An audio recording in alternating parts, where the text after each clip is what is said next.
right. Hello, everyone. Salam. Welcome once again to I-AMM, the defining moment. I'm Ramesh Nadeem, he and they pronouns. Banafsha. Yeah. She, her. And we have on Ameera again from last time. All right, so we left off the story with Ameera having joined an online radical Muslim community and having come out as gay. But there's still a lot of story to go. Ameera is, still going and still heading in certain directions. So let's, check in. Yeah. Hi, I'm Ameera Khan. I use she, her pronouns, and I was just given my story of coming out last time. Would you like me to start from the beginning? Not the beginning, but start from where I left off? Yes, please go for it. All right, then. Bismillah ar-Rahman ar-Rahim. In the name of God, the most merciful, the most kind. رب اشرح لي صدري ويسر لي أمري واحلل عقدة من لساني يفقه قولي. Oh Allah, oh my nourisher, open for me my chest, not just in a trans way, but رب اشرح لي صدري ويسر لي أمري واحلل عقدة من لساني, and untie the knot from my tongue so that people may understand what I say. And I will acknowledge quickly that the land that I am on is the traditional land of the Wapekute and the Ocheti Shakowin people in Minneapolis, St. Paul. And recognizing who they are is a start, but we can't ever stop there, because there can be no reconciliation without conciliation or peacemaking, and there can be no peacemaking without reparations. And so I mentioned them to begin my sharing my story. Okay. So we stopped at me joining the Facebook group, right? The Radical Muslims Facebook group, and coming out as gay. And that, so I do intend later on in this podcast to share some of those insights that book that I discovered in the Radical Muslims Facebook group, Homosexuality in Islam by Dr. Scott Siraj al-Haq Kugel, how that was a bridge for me to really move from like my self-doubt and restriction to a place of expansion, inclusion, and like wholeness within my faith and my identity. But for now, I'm going to finish up my story. So at this point in time, so it is mid 2016, so like the summer. I'm part of the Facebook group Radical Muslims. I've come out as a gay male. I received news that I was accepted to become an RA, resident advisor, if y'all haven't been to college. And so an RA will typically live on campus with other students and like sort of act as like a liaison between the students and like the administration, and like help with housing stuff, and just feeling stable when you're a freshman and new to college and all of these things. So the big catch for me here is that it provided me with free housing, which was important because I am poor and I cannot pay for housing outside of what my family is already paying for, but also B, I don't want to live in my family's house anymore. I don't want to be under their roof, because now that I've come out as gay, now my parents and my community start providing me all of this, like this just clap back, right? And this all of this it was a lot of my mother having internal emotional toil about it, and then her taking it all out on me. But then and you know, like the biggest complaint that always happens with these is like, in Bangla we say manush ki bolbe, right? What will other people say? What will people say? Biggest complaint, right? They're just like, if you come out as gay, how does that look for me? It's a very selfish way of looking at these things, but it's also kind of a collectivist way of looking at things. So I understand it, but I also didn't want to deal with it because I didn't care what people would think of me, because this was life-saving for me to come out as gay. So I worked that summer. I worked a lot that summer. I tried my best to not stay in my house, and I counted down the days until I could finally move into my new dorm. And I did. The first possible day you could move in, I moved into the dorm and I fell asleep. And I remember that sensation that it was just really quiet. So it was just so quiet, and I was like, I'm used to like my bishy, family just being loud and hustle and bustle and noisy, and waking up on Saturday mornings hearing my mom yelling at my dad in the downstairs. Like this is what I was used to. So it was really quiet, but I also felt the most relief I'd ever felt for for a couple, since besides coming out, really. It was just like, wow, I've made it. I made it outside of the house. I can start my life as me, somewhere that isn't with my parents, who will always be sort of judging me for it. And so I started as an RA summer of 2016, fall of 2016. Like summer is the training, and then fall semester started, and then I began actually being on the job as an RA. And yes, it was tough, but I also am very, very grateful to that experience because of the housing, but also because of the experience itself was really good for me. But most importantly, because my boss was also queer.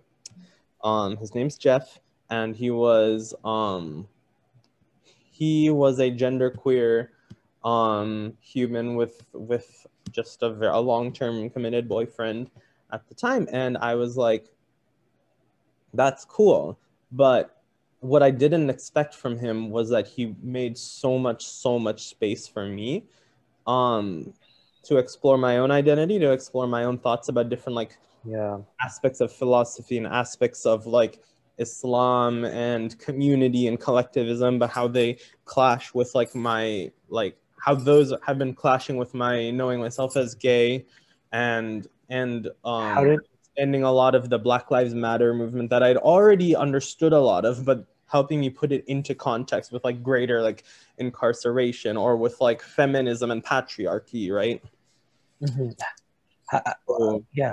How did he create that space for you? And then in addition to that, for our audience, what you described their gender as genderqueer. What do you think that like meant to them, or what does that mean in general when we use the term genderqueer? Genderqueer, to the best of my understanding, is just the idea of queering gender, right? To like remove sort of the arbitrariness of what makes a man and what makes a woman, right? And sort of exist fluidly between those categories. And so this is how he identified while using he, him, and they, them pronouns. He made space for me because every week it was, we had a weekly check-in between the RA and the residence hall coordinator. And during this weekly check-in, while we would sometimes talk a little bit about logistical stuff, okay, this thing is coming up and you've got this amount of budget for it, yada, yada. But most of the time he would allow space for me just to like debrief and share what was going on in my internal world, and just hold it non-judgmentally, hold it affirmatively, and sort of give me positive feedback and other angles of looking at whatever I was going through as well. And yeah, in one of these one-on-one sessions, actually, I was talking about like, look, I understand that, excuse me, I understand that even as a person of color, I am not Black. So I am not visibly Black. So I cannot understand what Black oppression feels like internally, what it does to your psyche, what it does to your community. Like, these are not things I know intuitively. I also, as a man, I don't have that intuitive understanding of patriarchy either. from a woman's perspective. I was like, I am not a woman, and so I don't know what women go through. So I don't know how to best help them, right? Apart from listening, very, very close listening, right? The same strategy I deployed of shut up and listen had helped me to a point. And then I was at a point where I was like, I still don't quite understand it. So I told Jeff, I'm going to do an experiment.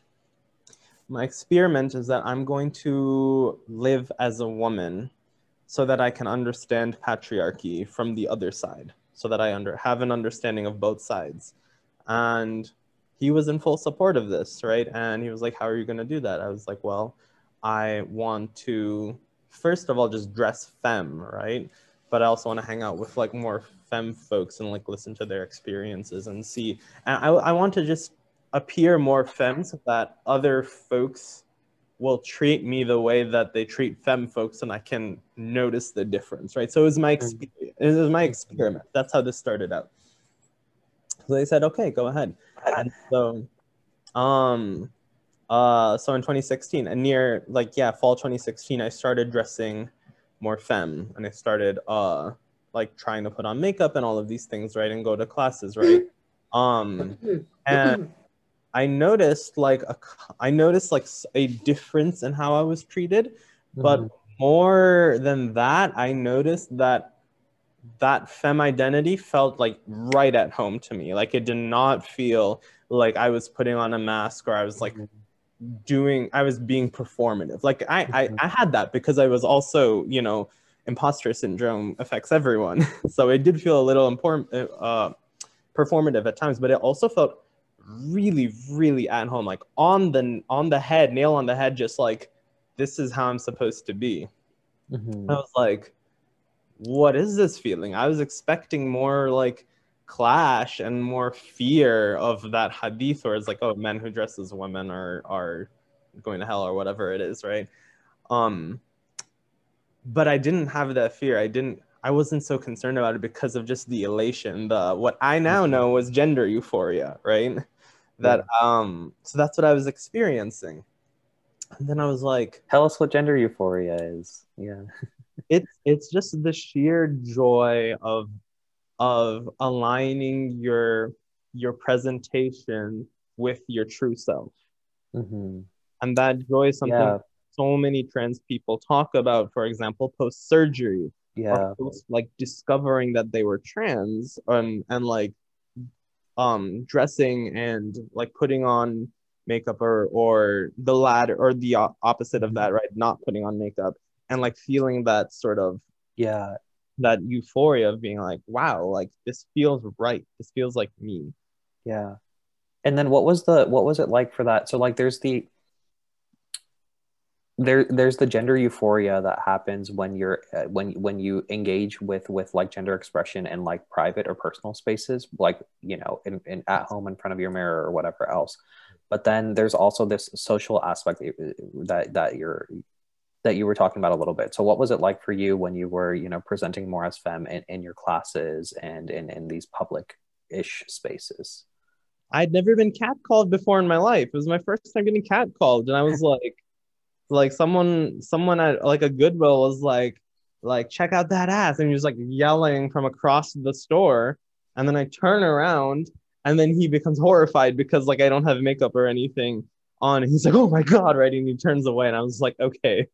That first, obviously clearly transphobic, but it was also a moment of like, oh, like I look kind of like a woman from a certain angle in public, right? So there's a little bit of like sort of juxtaposition of like disgust, but also like gender euphoria there.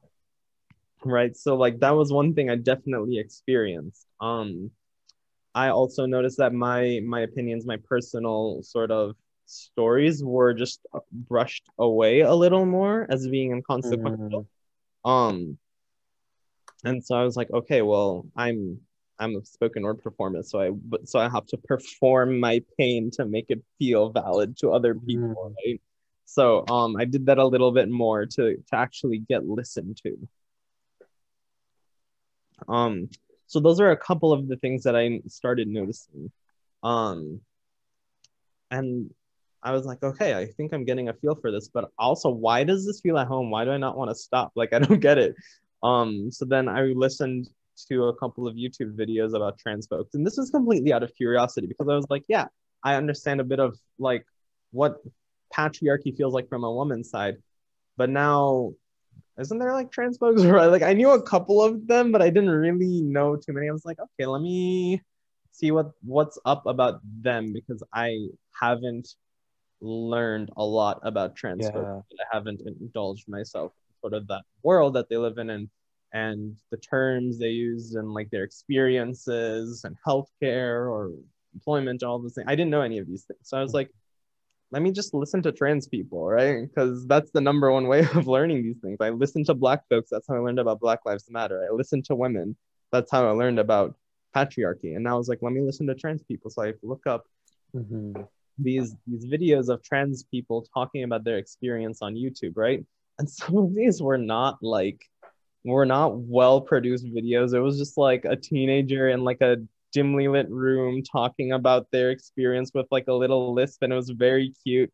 And but I was listening to all of these different experiences. I was like, wow, like that's exactly how I feel. I feel gender euphoria when I'm in these clothes and I'm perceived as a woman. I'm like happier. I'm happier as just a human being living, even though I'm facing more oppression. And these trans women were talking about the same experience and like non-binary folks. And I was like, that means I must be trans. And I was like, no way. Like I already came out as gay. Like, why do I have to come out again? I don't want to do that. Right? And so I talked with Jeff. I was like, this is what I'm feeling. Like, it's like a hard one. And he was like, you don't have to push yourself to do anything you don't want to do. But like, yeah, like your feelings are all valid. And if you feel that your gender, that this feeling of happiness you feel is in fact gender euphoria, and therefore, in fact, you are trans, that's valid. And congratulations on like taking another step and finding out who you really are. And like identifying your feelings, because not having vocabulary for feelings is why a lot of feelings get mixed up and you have miscommunications and you have internal conflict and all of these things. So having a word for what I was feeling was just something to be congratulated on by Jeff. And so I was like, that's really true. That's really fair. What were you thinking about in terms of like the other identities you hold that you were, kind of able to, right? So you were also Bengali at the same time. You were also Muslim at the same time. You were still in the same city, presumably around like the same folks. You were walking past the same MSA people who you were interacting with maybe 6 months earlier in a very different way. What was that like for you? Did you ever have, I came out as, so what I did actually was I talked to Jeff all about this in the fall of 2016. So then New Year's Day, January 1st, 2017, I said, I'm going to use she, her, hers pronouns. And like, this is what I'm going to use. I announced this to my staff, all the other RAs. I announced this to my residents, my classes. And I was like, let me just see where this goes. Let me see how this feels. And it just felt right. So I was living like this and it felt right everywhere. And then when I interacted with MSA people, then it was different. And the good thing here is that I'm living on campus. So I'm not interacting with my family. I'm not interacting with the masjid people at the masjid, the county masjid where I lived right next to back in, with my parents, right?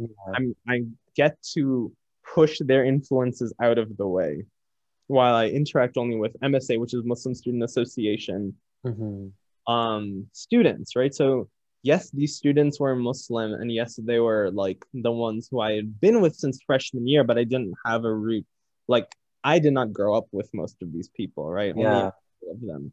So but all of them did look up to me as a spiritual leader, as someone who has memorized the Quran, as the religious chair of the MSA.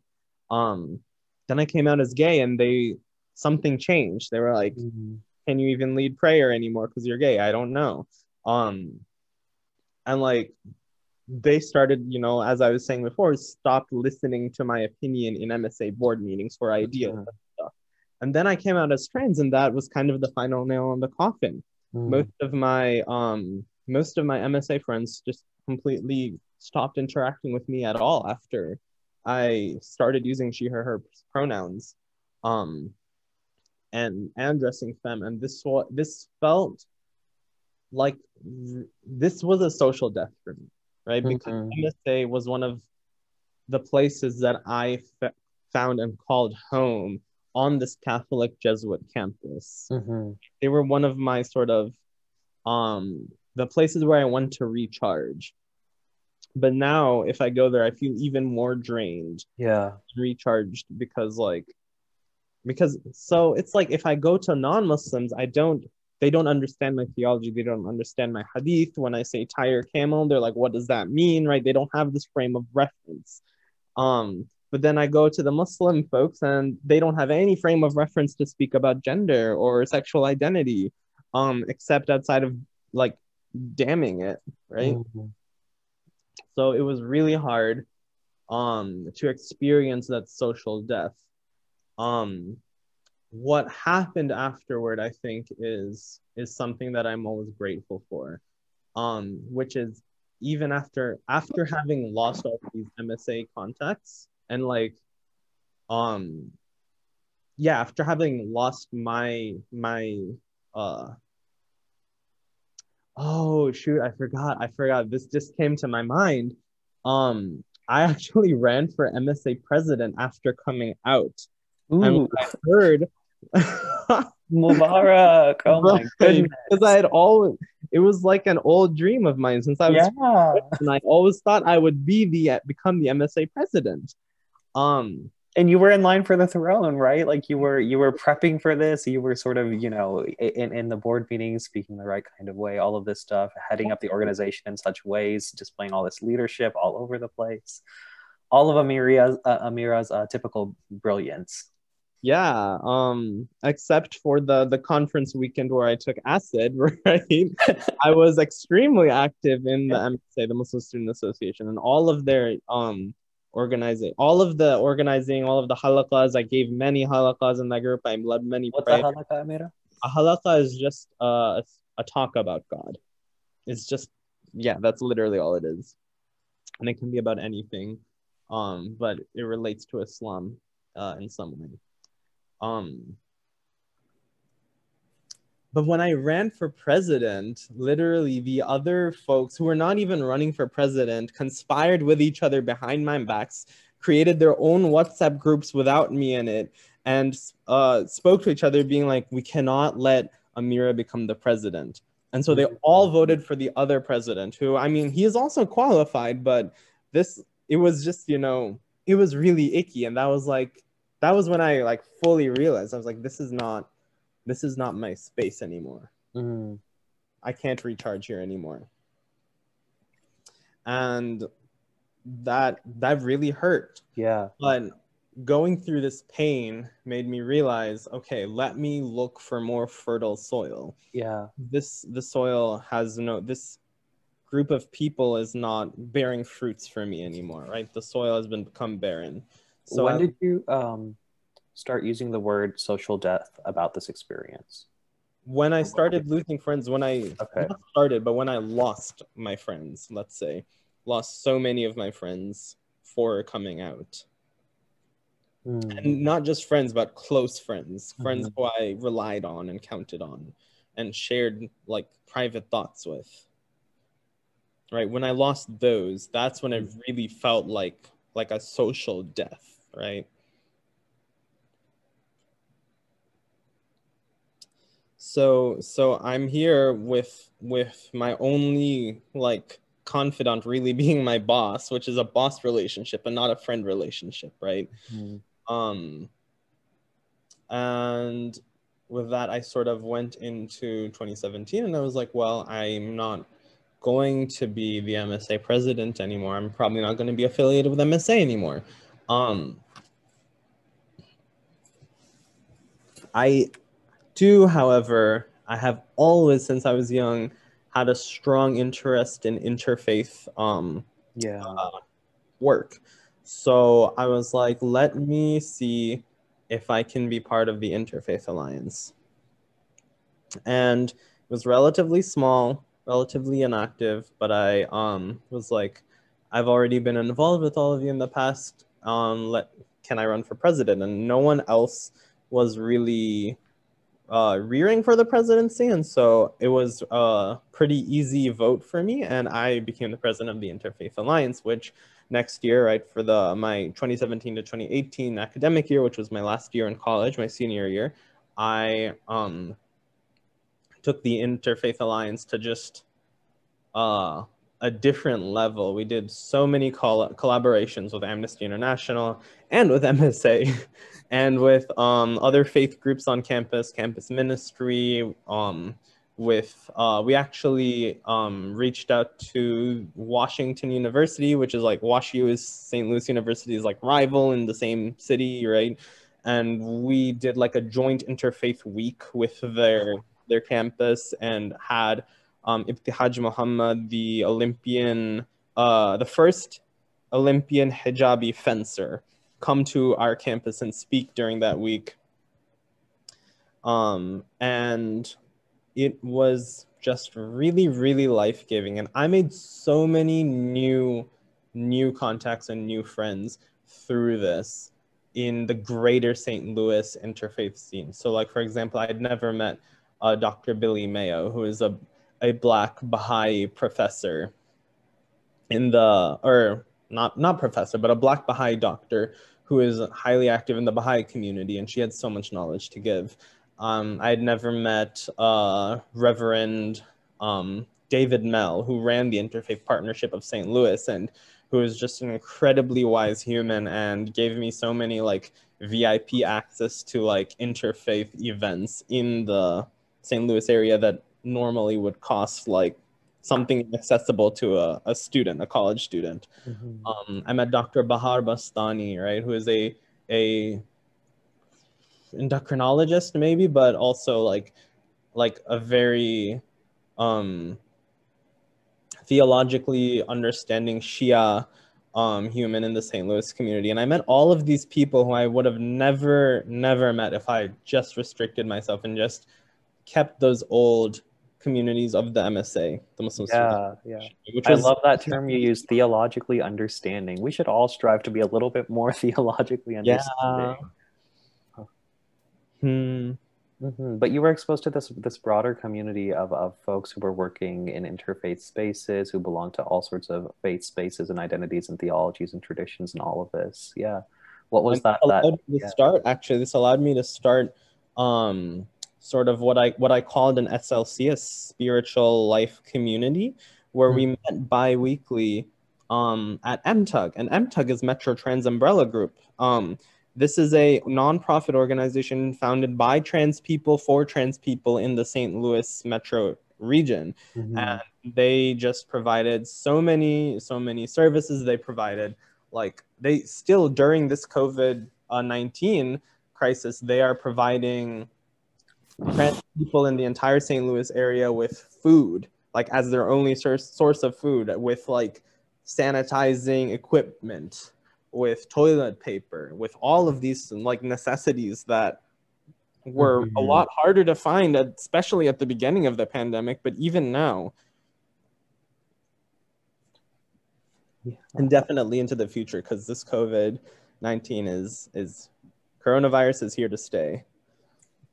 For at least another year. But yeah. So I think estimates were like, I think by 2022, like maximum a fifth of the US population will be vaccinated. This is the estimate I've heard. So it's here to stay as an issue. But yeah.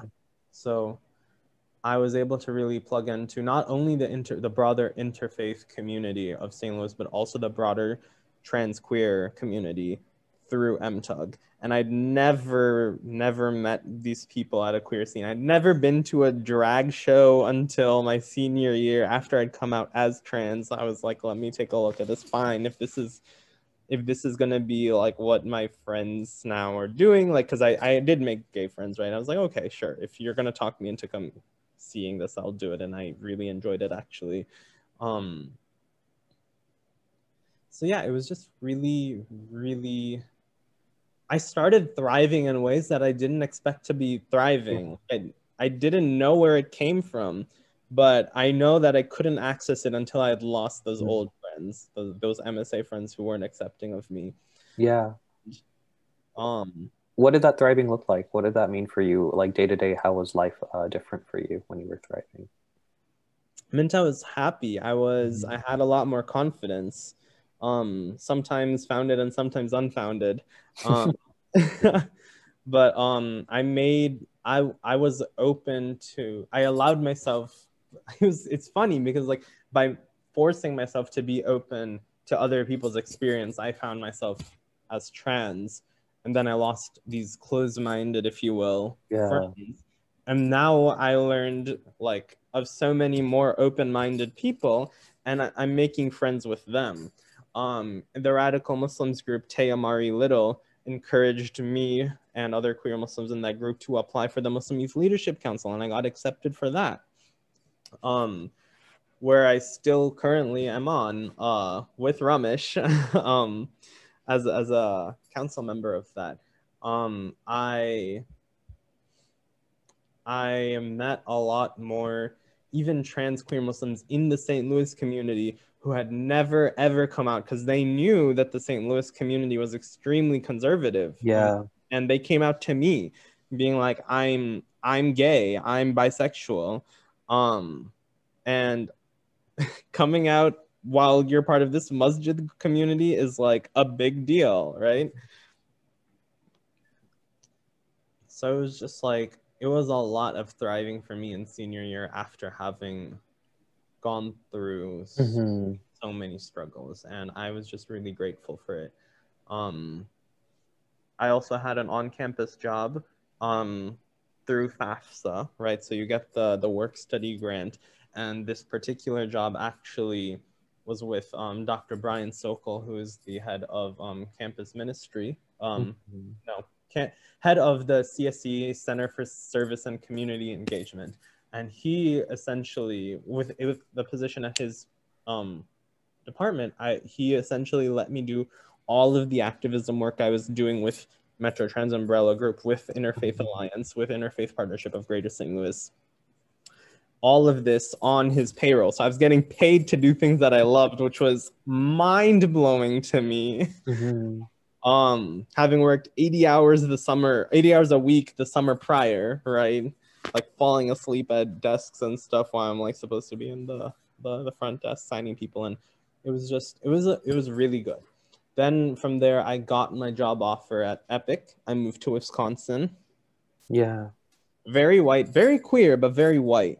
And I worked there for a couple of years. In Madison, Wisconsin. First at Epic, and then I went. Epic is a healthcare systems corporation. It's about 10,000 people big and only has 160 Black employees or so, which is telling of the sort of, we're not racist, but we barely hire any Black folks sort of racism. But what Ameera, maybe these are portions that we can edit out or not sure, whatever else, but this is sort of you've also I think I remember you talking about your if I'm gonna finish this up very quickly, I worked at Epic, then I worked at Mobile Doorman, and then the coronavirus pandemic started and I was unemployed, and then I started working for Carrot Health, where I currently am today. So bit of a trajectory there. Okay. Yeah, sorry to cut you off mid trajectory. No, it's fine. Yeah. I was wondering about. We can edit some of that out too, because I was just getting down tunnels. No, I was wondering. I meant like we can edit out the portion where I ask you this interruptee question. But the interruptee question is, we had in previous conversation, I think, talked a lot about the when you went to the, what is it, the Interfaith Youth Council, whatever, the national conference for that, and that was a very particular kind of experience for you. And then I'm also curious if you want to talk about your Muslim Youth Leadership Council experience and what was it like to be in physical space with these queer Muslims. Yeah, I love I this. mean, I also, now that we're asking questions and now we're on a roll with questions, I have I think you've talked some about this, but I'm curious to know if there is any movement at all in the positions that your old circle has now because of your presence or because of just years having passed. And yeah, has anybody reached out to you from the folks that sort of fell off? Hmm.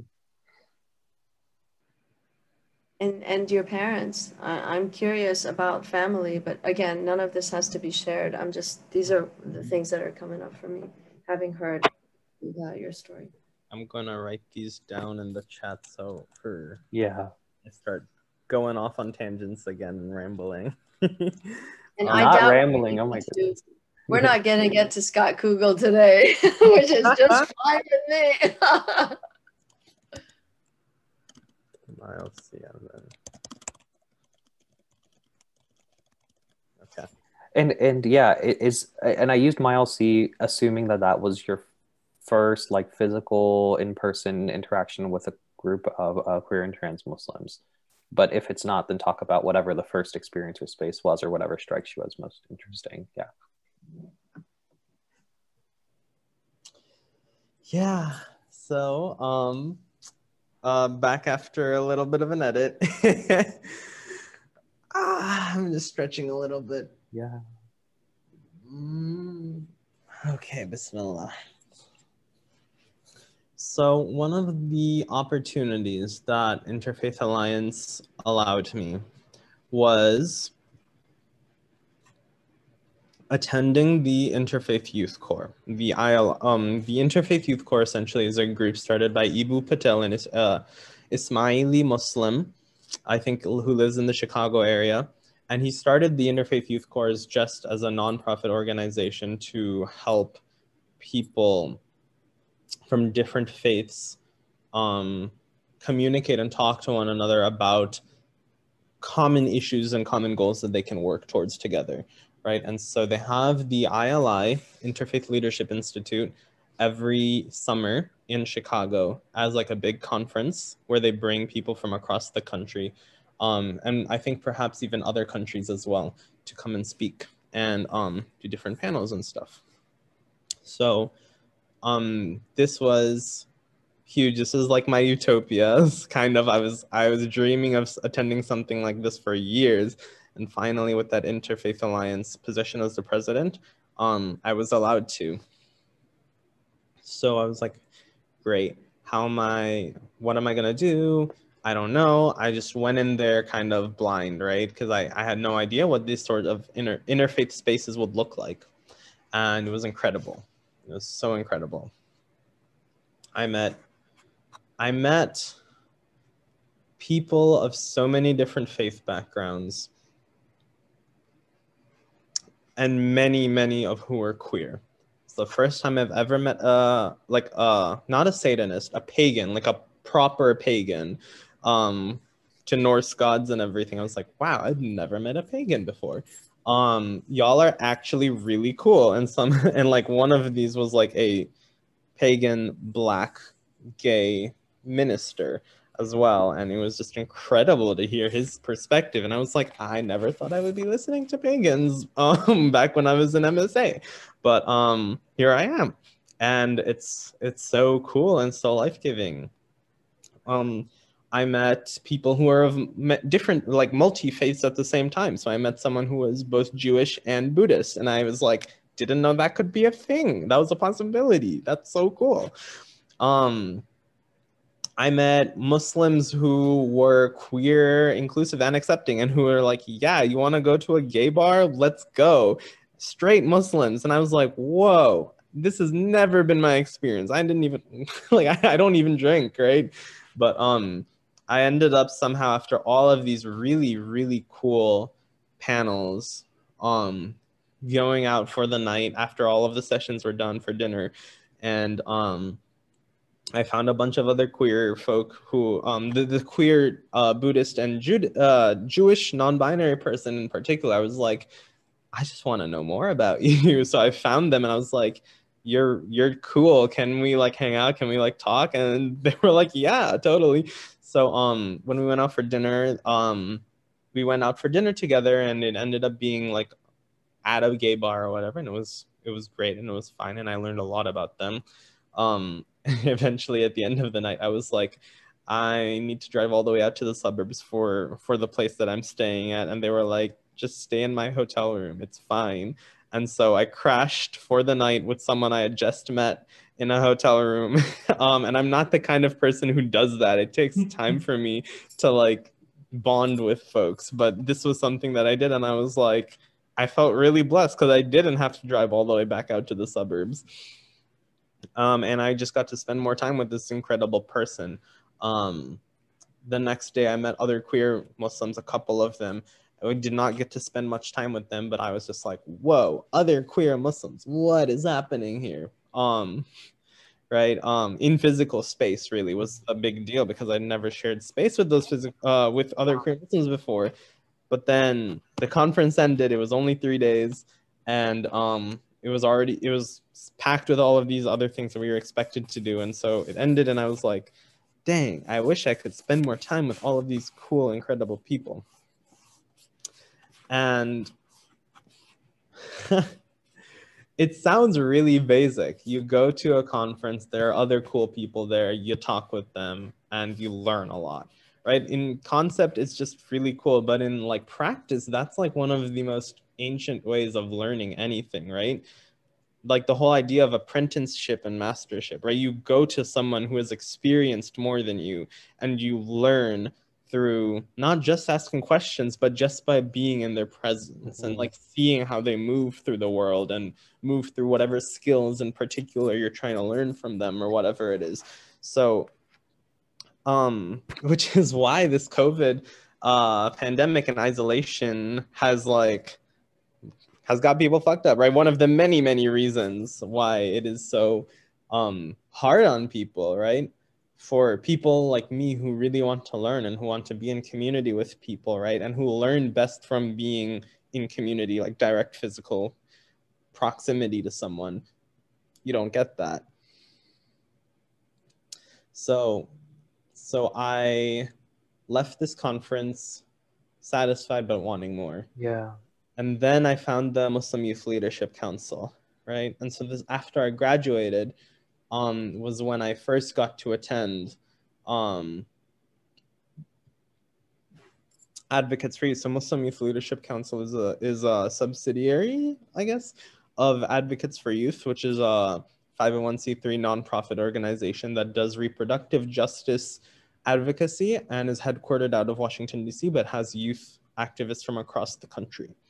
Being part of the Muslim Youth Leadership Council, I became one of these youth activists, and I was allowed to do so many things, but the first and the biggest one of which was attending a conference with all of the other youth activists in Washington, D.C., all paid for, right? So I'm like, great, I don't have to worry about like buying a ticket and like getting myself bankrupt because I'm a student, right? So I fly out here to Washington, D.C. There's like at least 100 other youth activists there. And that was the first place that Jummah, that Friday, that I actually got to be in community with other queer Muslims.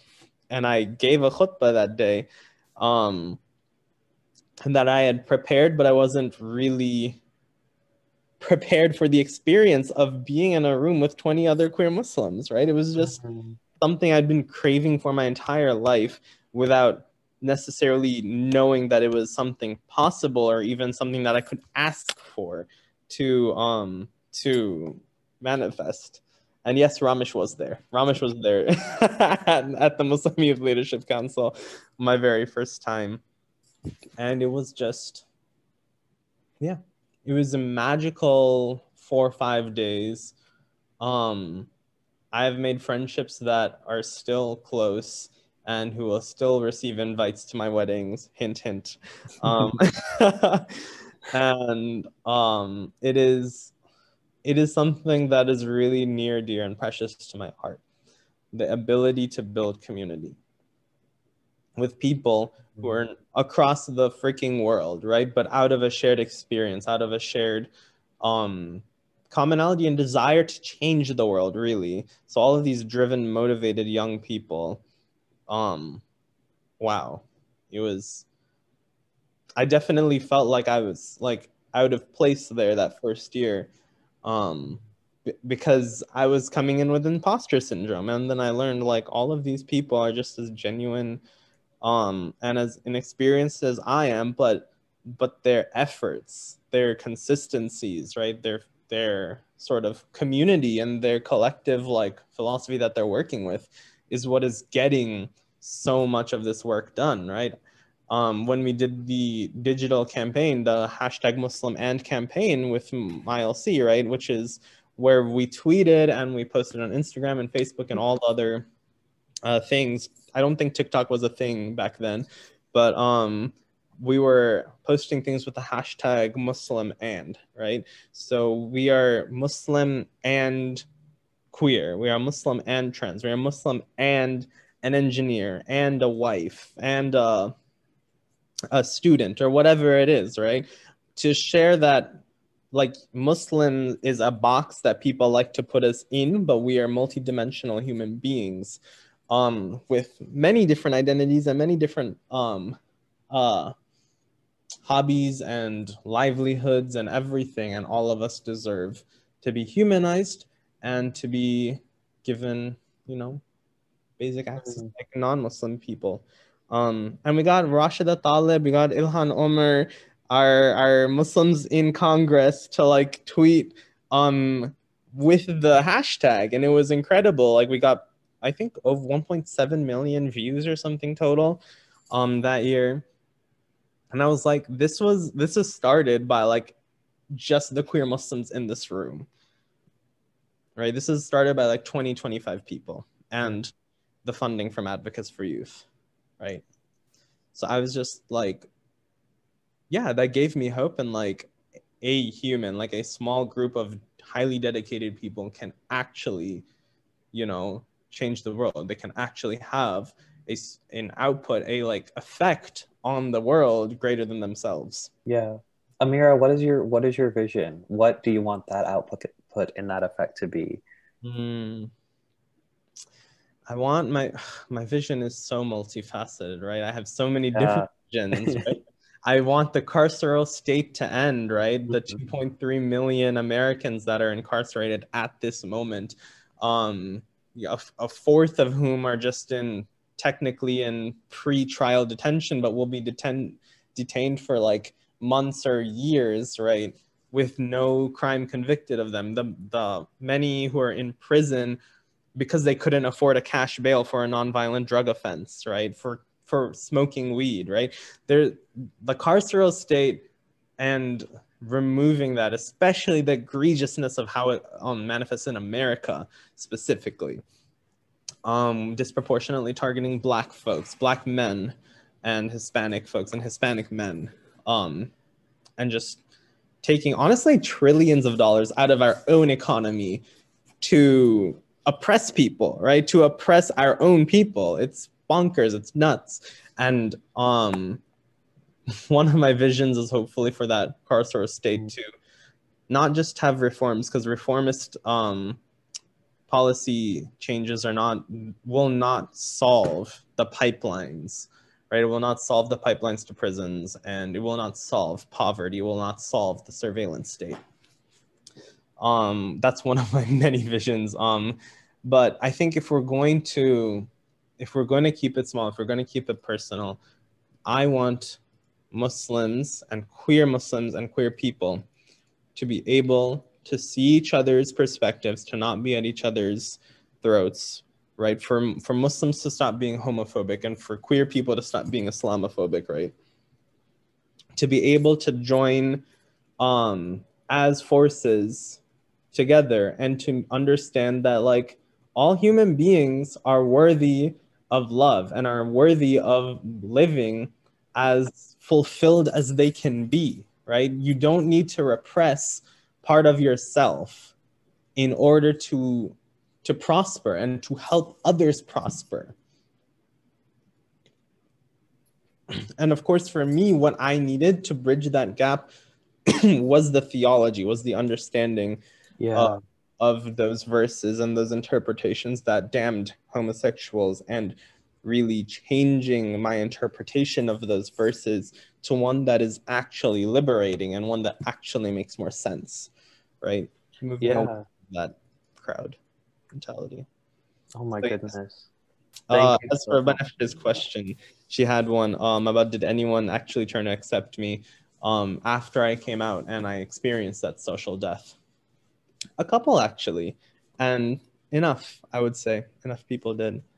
I had an auntie reach out to me after I came out being like, listen, Betty, like, I understand that, like, you're trans and I completely accept and support you. And I was like, not even close with this auntie before. I was like, I only saw you at one rishta and like one wedding, right, ceremony. And now she's coming back here and she's like, listen, I'm supporting you. What did you eat for dinner today? Send me pictures. Like, oh, you met a new girl, what's her name? Send me pictures of her, what's she like, you know, everything.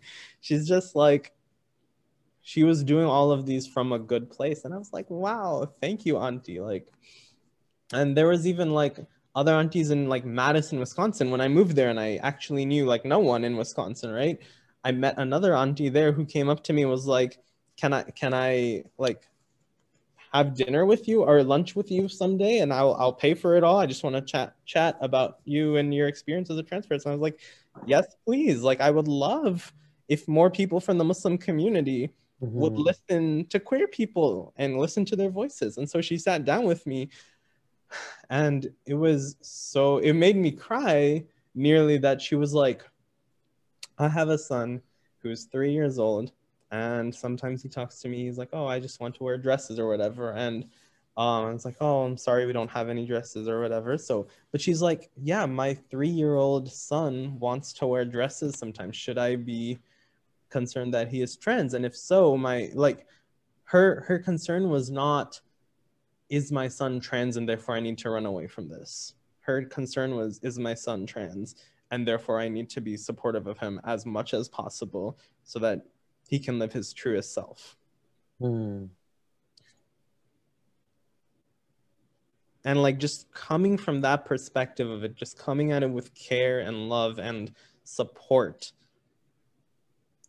is what I think a lot of the Muslim community lacks, because they have this theology that stands in the way. They have their broken theology, I think also colonized theology, to be completely fair and honest, that stands in the way of them allowing their own people to flourish. Yeah. I also found a couple of other friends, childhood friends, who I was also like not even super close with, right? From the Bengali community, who reached out and were like, do you want to come to like my girls only Halloween party? I was like, yes. Oh my gosh, right? Bengali girls of St. Louis greater metro area unite. That's so powerful, cute, love it. Wow. Oh my goodness. Thank you so much, Ameera, for sharing so much of yourself, for creating this beautiful space with us over the last couple episodes.